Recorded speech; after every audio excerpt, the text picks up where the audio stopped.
What I watched on Netflix. What I Watched on Netflix is filmed in front of a live studio audience. Hey everyone, back again with another video, and just so you don't think I'm some sort of dirtbag that doesn't like wash or change his clothes, this is actually the third video I've recorded in the same day, so that's why I'm wearing the same clothes. This one might not be uploaded probably until tomorrow, but I just want to make sure you don't think I'm some dirty sleazebag.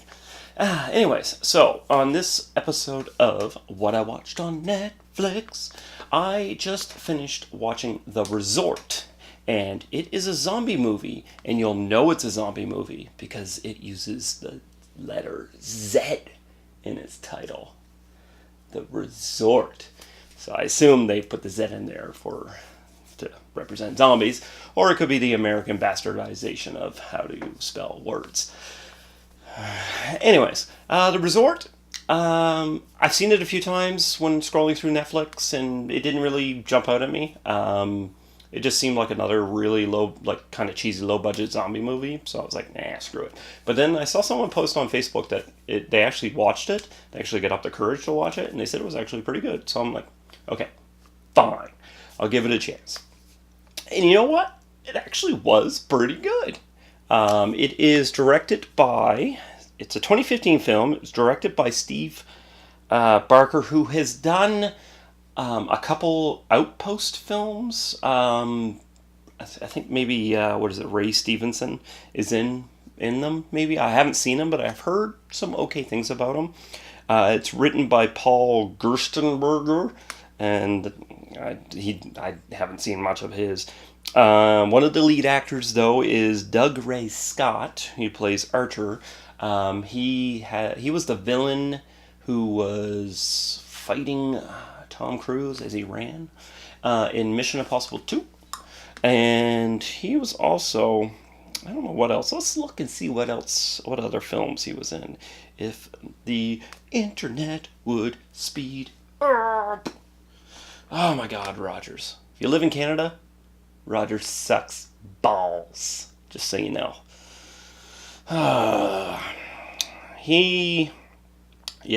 It's like known for Mission Impossible 2. He was in Hitman, the Timothy Olyphant version. He's in the TV version of Snatch. Yeah, I mean he's been in some stuff that we've seen, like Taken 3, I guess, and well, some people have seen.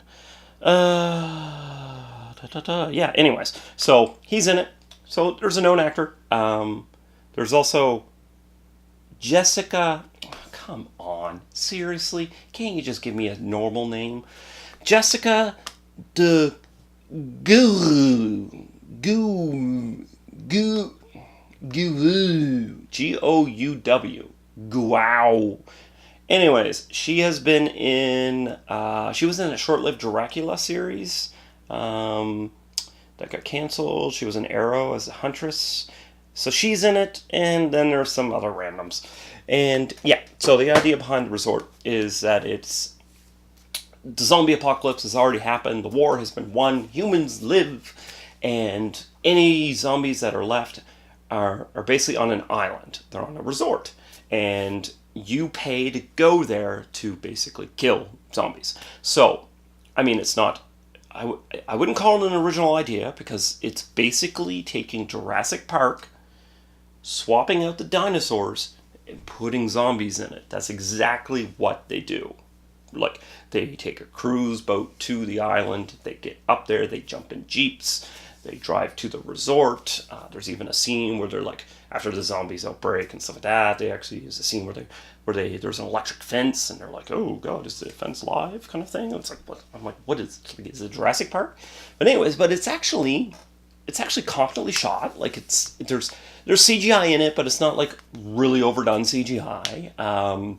There's some pretty gory parts. I wouldn't call it a very, very gory film. It's not like Dawn of the Dead or Day of the Dead, where it's like ripping intestines out, but there's a few gory parts. And the story's cool. I mean, like, it was kind of a neat idea to like then go into the resort. It takes a little while for the zombies to come into play, so I thought that was kind of cool. It's not just boom, from zombies. And the music, there's kind of a few notes of music that kind of remind me of the first Resident Evil movie, like Marilyn Manson's score, not like completely like that, but there's a few notes here and there I thought was kind of cool. Yeah, I mean, overall, it was actually a really enjoyable film. I think the only issues I had with it would be some very cliche moments. One character just does a complete, like, 180, like, just all of a sudden, his character just, like, boom, switches, and you're like, whoa, what's going on? And the end, there's not the exact ending. The exact ending was actually kind of interesting, kind of leads into a potential sequel, but in 2015, they would have already probably made one by now. But just before that, because, like, when they go to the resort, zombies outbreak, and then there's, like, a protocol system in place where it's called Brimstone, where they're just going to nuke the island, basically. So the people that are there are trying to get out off the island before it blows up. So there's a scene near the end where it's like, oh, you just kind of groan. You're like, what? No, that's not that's completely impossible. What happens? Like, no, it's no, no. But I mean, it kind of corrects itself after, and it does kind of give you a cool ending. So yeah, so that is what I watched on Netflix, The Resort, with a Z. It's actually quite a well-done zombie movie. So if you're on Netflix and you're scrolling through and you see it, don't pass it, because I think you'll actually enjoy it. I think you will. If you like zombie movies, it's actually one of the better ones. So one of the better